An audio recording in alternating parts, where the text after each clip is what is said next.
Hello students, myself Sunil Goswami, and today we are going to start a new unit of chemistry, 11th chemistry, part 1, unit number 2, structure of atoms. In this unit basically we will discuss about structure of atom we know today, how we reach to the current structure of atom, and earlier structures of atom which scientists thought that it was the actual structure, but later they found that it has some imperfection and it cannot fulfill some basic requirements. So later we corrected those mistakes and finally we reached to the structure of atom we know today. So basically we will learn about the history of structure of atoms and then some related equations regarding to energies or stabilities, etc. So let's start our unit. Now before we start unit, if you don't have hard copy of textbook, then you can download soft copy, and for English medium you can use NCERT textbook, because NCERT textbook and Gujarat textbook both are exactly the same. I will share the link of NCERT website for downloading textbook, and if you have any confusion I will put a video how to download the textbook in PDF format. As you can see, I have unit number 2 structure of atom in this video, and it is downloaded from NCERT website. So I will share a video and link of the website in later, so you can use.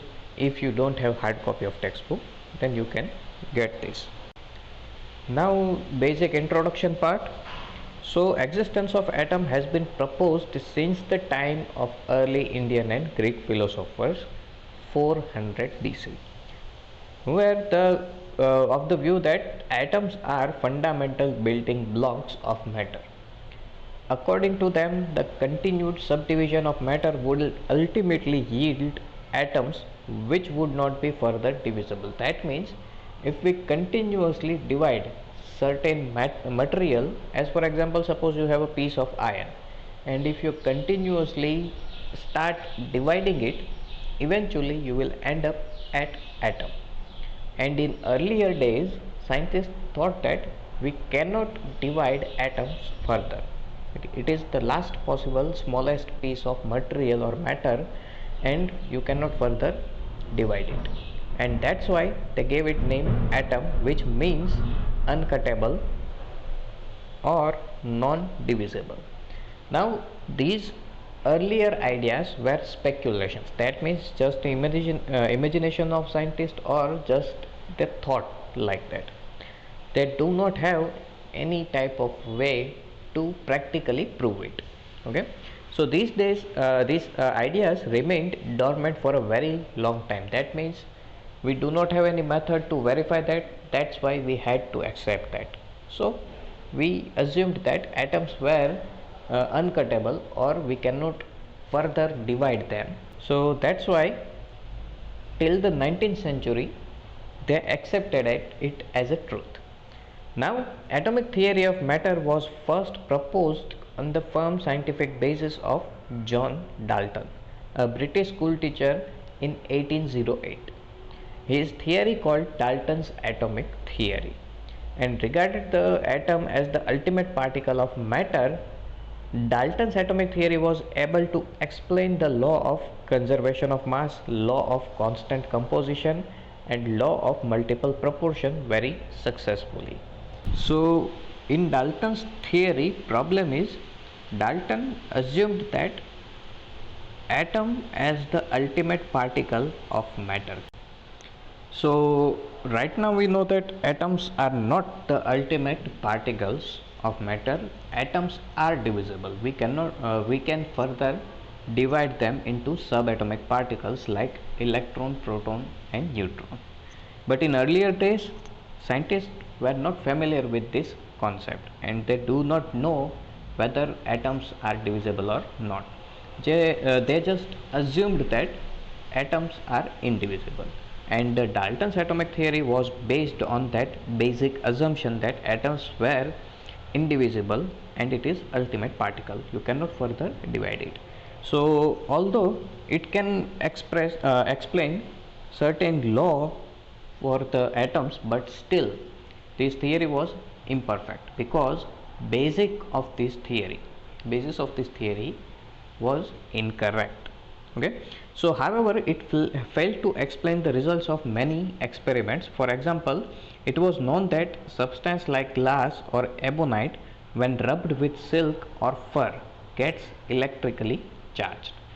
Now these type of practicals were mentioned in earlier standard, that means in standard 6, 7, 8, static electricity, simple practical of static electricity. When glass or ebonite like structure matters are rubbed with silk, it generates static electricity.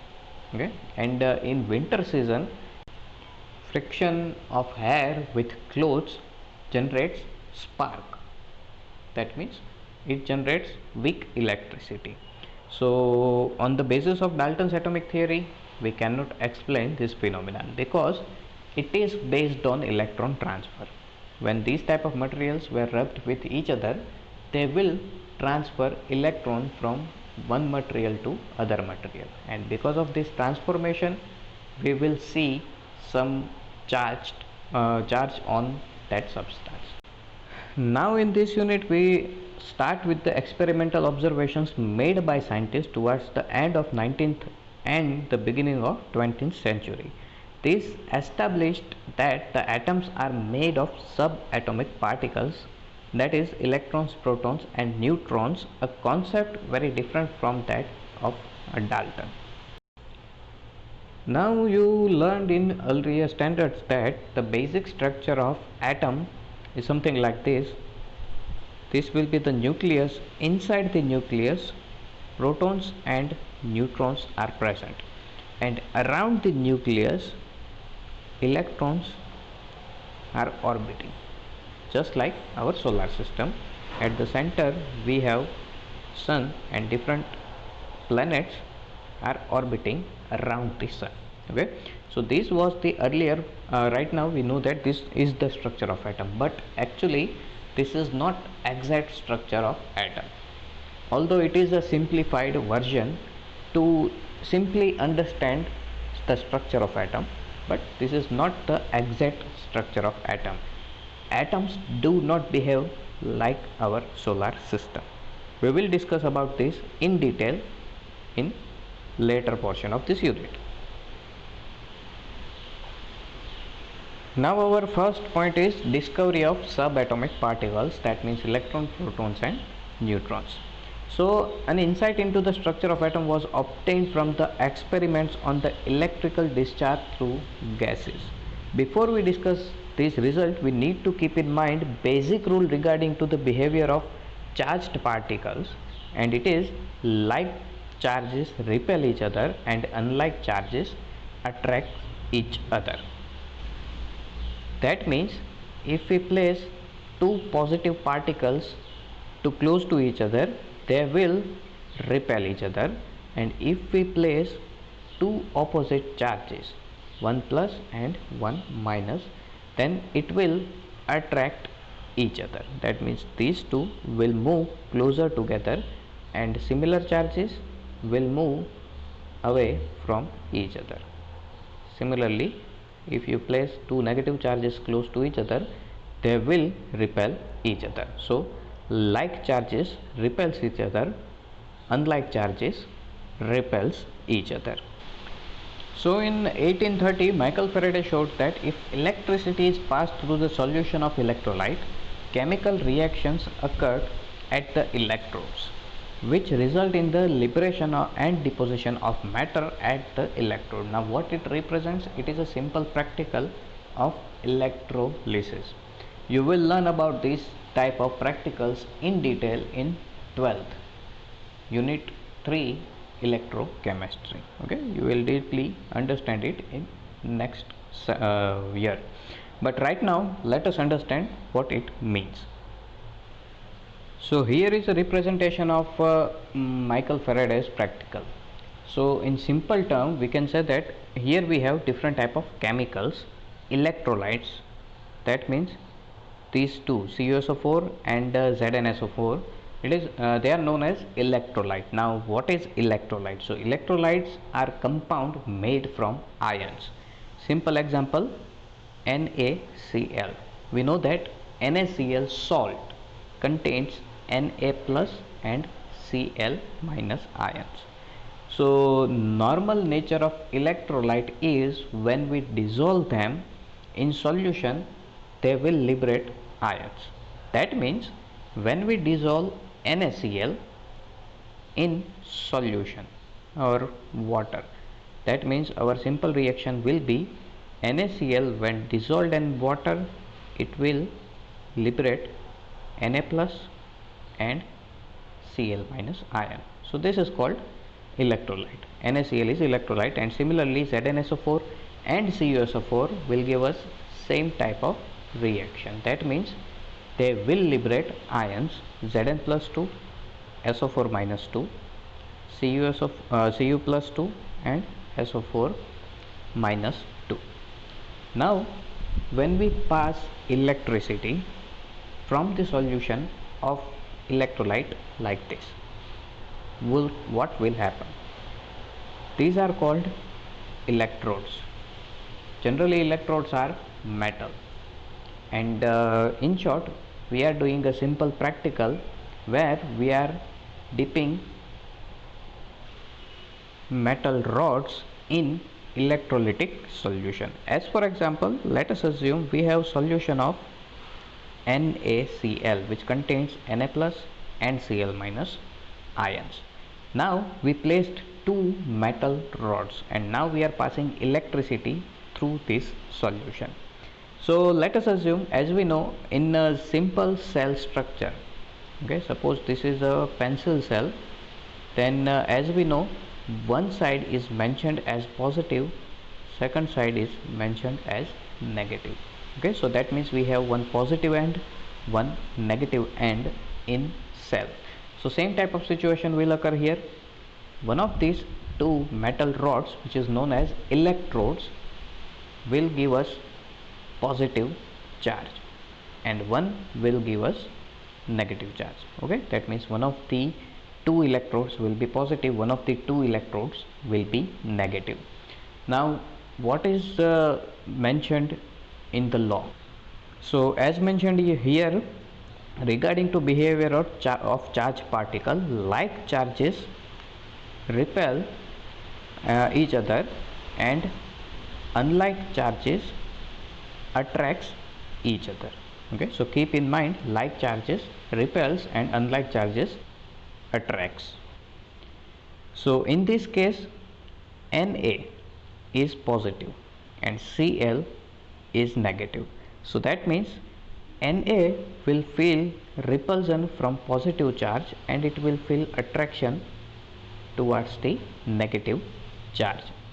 So that means Na present in solution will move, Na plus will move towards the negative electrode, and Cl minus present in solution will feel repulsion from negative electrode and it will feel attraction towards the positive electrode. That's why Cl minus present in solution will feel attraction towards the positive electrode. So what will happen with Na plus later? Na plus will accept electron from negative electrode and it will become Na plus metal. What happened with Cl minus? Cl minus will lose electron, that means it will donate electron to the positive electrode, and 2 Cl minus will release 2 electrons and they will end up in Cl2 gas. That means Na plus will become Na metal and Cl minus will become Cl2 gas. Okay, so this is chemical reaction you will get when we pass electricity from electrolytic solution. It depends on nature of ions present inside the solution. We will learn about it in detail in next semester, but these type of cells are used in many descriptions. Okay, so that's why we discussed in detail it. So if you have any confusion regarding to this description, you can ask me again. We will discuss it again later in upcoming units as well as in next standard. Now for this practical, we will discuss about this practical in next lecture. Okay, right now let us stop here, and if you have any confusion regarding to these points we discussed, you can ask me and we will try to explain it, or we will try to understand it together.